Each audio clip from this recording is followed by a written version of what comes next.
All right, on today's module, we are going to be going over the different types of security options that you are going to be putting in place at your properties.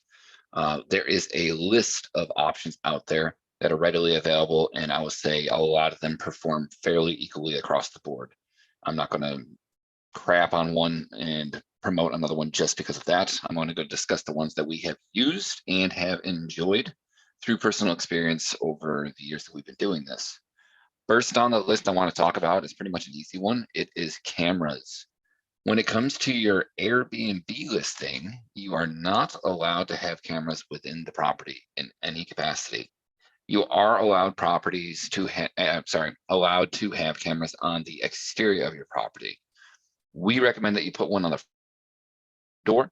And if you really want to, you can put it on the back side of the house as well. Sometimes guests do get really skeeved out by that and feel like they're being watched, and you're going to run into some potential situations that you're going to get some headaches and or kickback, which is to be expected. Personally, I don't recommend putting cameras in the backyard. People are absolutely fine 9 times out of 10. You don't have anything to worry about. I was just going to say, if you do put cameras on your property, which we are recommending you do, definitely you have to disclose where they are and that they exist on your Airbnb listing. Your listing can be removed if you don't do that. Yes. Yeah, exactly.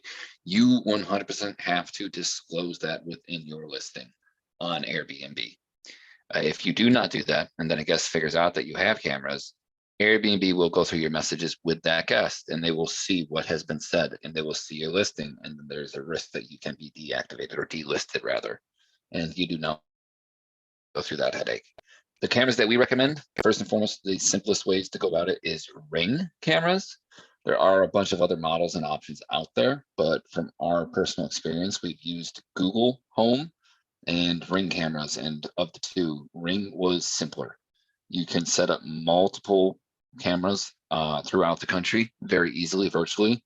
You can get the fully wired Ring camera, which is wired into the house on the outside so that you never have to worry about charging your batteries. We've only done that on one property to date. We had the option available to us. All the other properties that we have a Ring camera on is a battery operated one. We simply have it scheduled within the turnover times for the cleaners to remove those batteries and charge them and swap the battery and the charger out into the Ring camera so that there's always a fully charged battery for every single clean, every single guest, no matter what. Very simple solution. It doesn't take much. Buy 2 batteries and you're good to go. You'll be fine for as long as the camera in and of itself works. That's pretty much it for cameras. It's a very simple, straightforward thing. Like I said, the most important thing to remember, list them. But yeah, other than that, that's what we like to use. Very simple, very easy. Next, now this is a plethora of options out there that we have had many opportunities to use very different versions of, are smart locks. We have had properties where they don't have a smart lock and you have a physical key. That is old school Airbnb, old school short-term rental approaches. It does work. It's very simple. You don't have anybody really complaining about much ever. With smart locks, you're going to get headaches with the instructions and people's inability to read instructions. It just happens. You can't avoid that as much as you want to. Be very clear as you can be when you create these things, but smart locks honestly are the way to go. You can create individualized passcodes for your guests. You can create individualized passcodes for your handyman and your cleaners and yourself, and also create backup codes so that if something fails or a code expires for some reason, you have something for people to get inside of that property still. I do recommend, and most locks do come with this, having a backup physical key in case that lock fails. The locks that we have used, I think, with the most success, Sam and I might vary a little bit on this mentality, but Schlage Encode was the leading example in the auto locks, the smart lock industry for a very long time. It is honestly probably the one that we've had the least amount of issues with. It's super straightforward. It's set it and forget it mentality out of the gate, and you don't really have to do much with it. The problem is they're very hard to buy now because there's been such an uprising in Airbnb that everybody's buying them out and they can't keep them stocked anywhere. They're also between $200 to $300 if I remember that price point correctly. The ones that we've used, I'd say the most consistently is a Sifely, Sifely. It is a fairly user-friendly digital lock that I would say is probably number 2 in my books when it comes to rankings. It comes close to ADT, but the downside of Sifely is you have to be within 2 to 3 feet of the actual door lock to generate a new passcode. So the thing that Sam and I did was create about 6 to 7, maybe 8 months worth of passcodes when we went and set up the property initially, so that we are good to go. So we will make a trip, or one of us will go down there, or we'll just have our cleaning staff or handyman who's on site, boots on the ground, get into the Sifely account and create the passwords for us while they're standing next to it at the property on a turnover, time permitting if we don't have the ability to go down to the property. It works really well. The only hiccup we've had with this one so far to date was the batteries were dying about 3 months into utilization. So we've created a system where every 3 months we have our cleaners check and just automatically change the batteries. I think it takes 4 AA's. Very simple, lasts a very long time. Again, users have some difficulties with this lock. You have to press it pretty firmly with your thumb for the backlight to turn on. And if that doesn't happen, people think it can be broken. It's not. Just be very clear in your instructions and you should be okay. There's a bunch of others out there. There's the Yale locks. There's a new Apple lock that just came out that we're actually pretty interested in looking into. It's even less. There's no code to it actually, from what I'm looking at. It looks like an actual deadbolt / door lock. It's thumb press. You can do physical key. You can do a chip. You can put your phone up to it. It's pretty cool. We're going to be considering that one, but I can't speak to that beyond this. ADT is the next one that we have used, and it is honestly very good.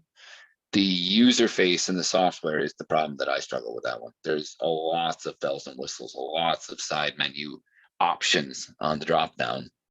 And some of the tabs, the names of those tabs aren't very clear on what they're meant to be. Example, users is where the passcodes are held. I'm not sure why they didn't just create a tab that said passcodes. But once you learn the software, it is pretty good.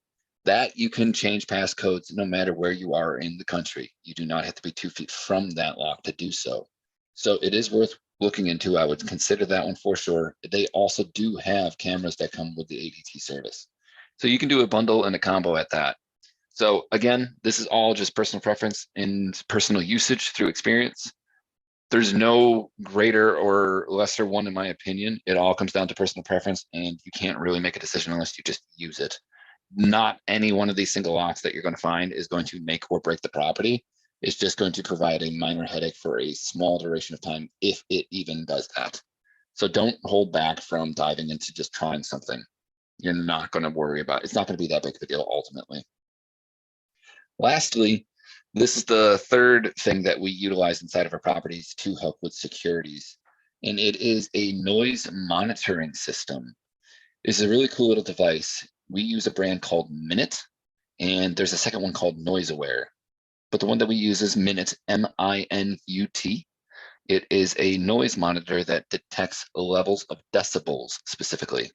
It does not record people's voices. It doesn't record any sort of audio in any capacity. It's simply an alert system to tell you if there's large crowds, more than capacity mobile devices, if people are just being too loud in general. You can customize it so that it only alerts you after 10 or 20 minutes of consistency if the decibel has raised past a certain threshold that you have previously set. And it is really cool. It's actually helped us out with a few times when it comes to finding out we were having a party at one of our properties. And we were able to get a hold of the guests and take care of the situation due to that fact. I will say, when that thing goes off, the alarm system that goes off through your phone is very loud. It will wake you up in the middle of the night if something happens. I've personally experienced that. It is very thorough in that sense. Best part about this thing is it looks like a miniature smoke alarm. It is fully rechargeable. It's a little disc that you just put into onto a magnetic plate.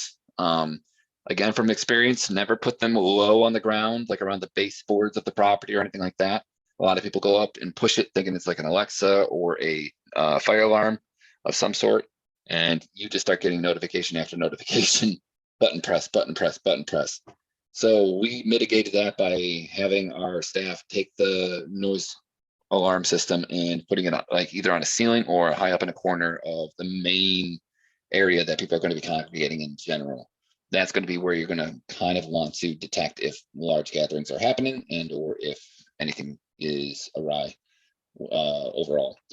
So yeah, those are the 3 basic security systems that we have in place at all of our properties, and they work really well. Nothing's 100% foolproof. You're going to still run into issues even with these systems. It's just more safety and security and proof if you need to submit any of this documentation to Airbnb or insurance or anything like that. Having this makes all the difference, and it helps win most cases. I won't say all the cases, but helps significantly when all said and done.